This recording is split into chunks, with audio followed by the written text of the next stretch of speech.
gini nih, kamu harus terbiasa sendiri, harus terbiasa belajar mandiri. Itu yang perlu kalian pelajari. Kenapa? Kamu dipanggil imigrasi kan bukan kamu bersalah. Cuman suruh Iya. menghadap saja, sayang. Nggak usah mikir yang aneh-aneh. Tahu nggak kenapa Oke. kamu dipanggil imigrasi? Katanya sih majikan saya yang lama belum masukin surat interminit ke imigrasi. Bukan masalah belum ngasih surat interminit atau enggak, atau kamu punya track record yang belum bisa dibaca oleh mereka. Jadi mereka ingin memastikan dan ingin bertanya pada kamu. Atau majikan yang dulu pernah komplain atau enggak, kita nggak tahu. Karena bermacam-macam, Mbak.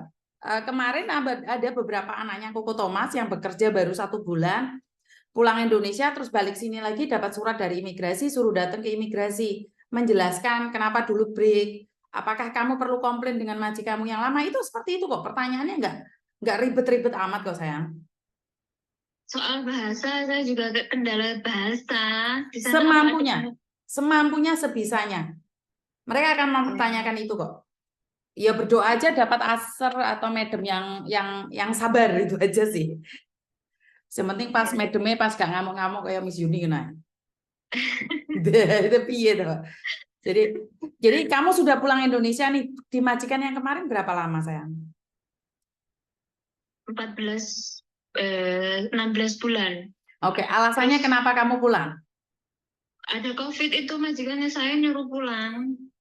Oke, jadi majikan yang nyuruh pulang, ya udah katakan itu aja. Ya. Karena madam cuma nanyain itu, apakah benar seperti itu? Ya udah selesai. Gak ada pertanyaan lain kok, nggak sampai 10 menit kok. Oh ya, ya. Mm-mm. Makasih ya Miss Yuni. Oke, di Indonesia berapa lama kamu, sayang? Udah 2 tahun. Terus ini balik lagi ke sini baru 4 bulan. Sudah 2 tahun pulang Indonesia masih dipertanyakan sama imigrasi. Iya. Berarti imigrasi itu ingin benar-benar jelas alasannya kenapa dan ada apa. Benar nggak? Oh iya, iya. Jadi nggak usah takut. Bismillah aja lah. Bismillah. Oke, lanjutkan Ya, perjuanganmu. ya. Oke, Oke, terima oke. kasih Mas Yo, Yuni. sama-sama. Assalamualaikum. Waalaikumsalam. Oke, buat teman-teman nih, banyak sekali di antara kalian mendapatkan surat atau mendapatkan panggilan dari imigrasi takut karena nggak bisa bahasa atau seperti apa. Sebenarnya nggak perlu takut. Nah, ini kemarin kan saya sudah woro-woro buat kalian semua. Ada beberapa orang yang finish kontrak, yang sudah finish kontrak, dapat majikan baru. Itu visanya sebelum turun mereka ditanyakan oleh imigrasi, kenapa kamu tidak renew, atau bahkan karena kamu punya catatan utang bank. Itu tidak semuanya, itu random. Jadi segala pertanyaan itu ya sementing kamu siap, itu aja sih menurut pendapat saya. Kamu tidak melakukan kesalahan, ya kamu harus siap dengan apapun pertanyaan dari imigrasi. Dan begitu juga ini yang lama ya, ini 2 tahun pulang Indonesia masih harus menghadap sama imigrasi. Ini baru saya tahu loh.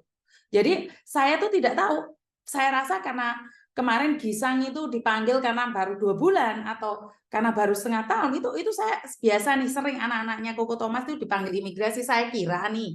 Saya kira karena Koko Thomas tidak ada pengalaman, jadi imigrasi selalu memanggil anak-anaknya. Tapi ternyata tidak, semuanya sama aja. Dan ada yang tidak dipanggil, berarti kan random check. Jadi buat kalian semua dengan alasan apapun pulang Indonesia dan ingin kembali lagi, kalian harus persiapkan diri kalian dengan segala pertanyaan yang ada dari imigrasi. Jadi ini random check. Jadi kalian jangan ngapusi. Dan kalian, kenapa saya bilang jangan tukaran dengan majikan? Sekali lagi, kenapa saya selalu bilang jangan tukaran sama majikan? Dengan alasan apapun, kalau kalian sampai tukaran sama majikan, kalian yang akan menyesal. Karena majikan Hongkong sekali nulis rekod, kelar hidup kita, Mbak. Dan saya selalu katakan, jangan pinjem bank. Sampai bank menyurati majikanmu, itu saya selalu ngomong seperti itu ya. Jadi saya selalu mengingatkan sama kalian, kalaupun putus kontrak, itu jangan kabur.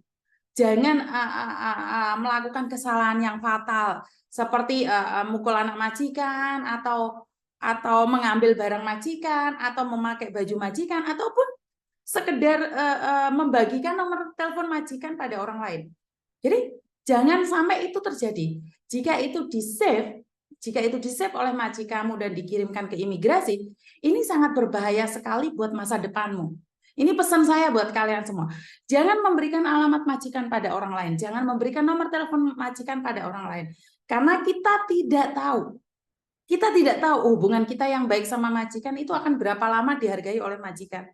Masih ingat ada salah satu mbaknya yang 12 tahun dengan majikan tuh masih tetap nggak dihargai kok. Masih tetap salah di mata majikan hanya gara-gara tiket. Jadi hal yang sepele bisa membuat majikan berpikir yang aneh-aneh. Hal yang sepele bisa membuat majikan nggak mau sama kita. Jadi ini pelajaran yang sangat berharga sekali ya teman-teman. Jadi saya cuma ingin mengingatkan setiap saat, setiap waktu bahwa imigrasi sekarang itu detail banget. Jadi di setiap komplainan itu akan dikonfirmasi dua belah pihak.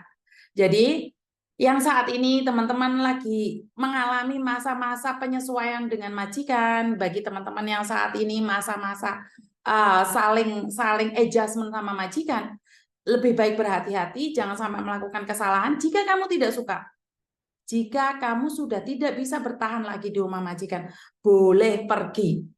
Boleh pergi, kapanpun kalian mau. Tapi ingat, konsekuensinya. Kamu harus notis. Kalau enggak, kamu harus bayar majikan.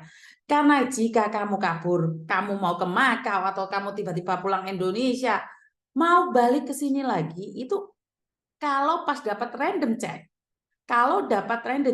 maka kamu harus menjelaskan ke imigrasi seperti mbaknya tadi. Yang sudah 2 tahun pulang Indonesia pun harus menjelaskan sama imigrasi kenapa, ada apa, seperti apa. Jadi jangan pernah sekali-kali mencuri, jangan pernah sesekali mencoba uji nyali di rumah majikan. Ada banyak yang difitnah, dia bukan mencuri mis tapi dia difitnah. Ya nggak apa-apa, katakan itu. Dan saya sering dengar kok majikan tiba-tiba ngomong hilang-hilang ternyata ketemu. Ya ini saya tidak ngomong orang lain. Orang tua saya sendiri seperti itu, mertua saya sendiri seperti itu. Ngomongnya, waduh hilang misalnya nih, dicari-cari ternyata ketemu di bupet. Terus bukan kalian, saya sendiri. Tapi ya untungnya kan di rumah saya nggak ada pembantu sekarang, nggak ada pembantu. Jadi otomatis saat saya bilang, papa HP-ku hilang won. Terus suamiku bilang, wah biasaan nih ngomong hilang-hilang. Waduh. Anakku bilang, mungkin wo. Bukan mengatakan bahwa kalian yang mencuri, karena apa ya, bahasa mungkin itu bukan berarti mencuri ya. Saya nggak tahu nih apakah benar-benar majikan mengatakan bahwa kalian mencuri atau dia hanya bilang mungkin. Mungkin karena nggak kelihatan atau tidak tahu. Jadi buat teman-teman, ya pesan saya, imigrasi semakin aktif, imigrasi semakin random check. Yang bisa kita lakukan adalah menjaga diri kita, jangan sampai salah di negeri orang, jaga perilaku kita masing-masing, lakukan yang terbaik versi kita. Jadi saya tidak bisa mengatakan bahwa kamu baik, kamu tidak baik, saya baik, kamu baik. Tidak. Baik menurut saya belum tentu baik menurut jenengan. Jadi lakukan yang terbaik menurut versi kalian masing-masing. Jadi saya tidak ingin mengatakan kebaikan, tapi sebenarnya saya sendiri melakukan kesalahan. Jadi tetap semangat teman-teman yang hari-hari ini sedang menyesuaikan dengan majikan baru, walaupun X tidak bisa menjamin kamu mampu bertahan untuk saat-saat ini. Setelah corona itu membuat semua majikan itu jadi gundah gulana karena pendapatan mereka belum stabil untuk saat ini setelah dihantam corona selama 3 tahun. Begitu juga dengan kita yang ada di Indonesia, mungkin pendapatan kita juga lose karena kita nggak bekerja dalam waktu yang sangat lama sekali. Jadi pendapat saya adalah sama-sama bekerja, dimanapun kalian bekerja sama aja, pasti masa-masa penyesuaian dan tidak semua orang suka dengan apa yang kita lakukan. Sekali lagi bertahan demi tujuan awal kita seperti apa dan bagaimana. Semangat, semangat, semangat, semangat. Dan itu aja dari saya. Kurang lebihnya saya minta maaf. Wassalamualaikum warahmatullahi wabarakatuh. Berkat Tuhan mengalir atas hidup kita semua. Semoga semua makhluk hidup bahagia dan terima kasih. Bye-bye.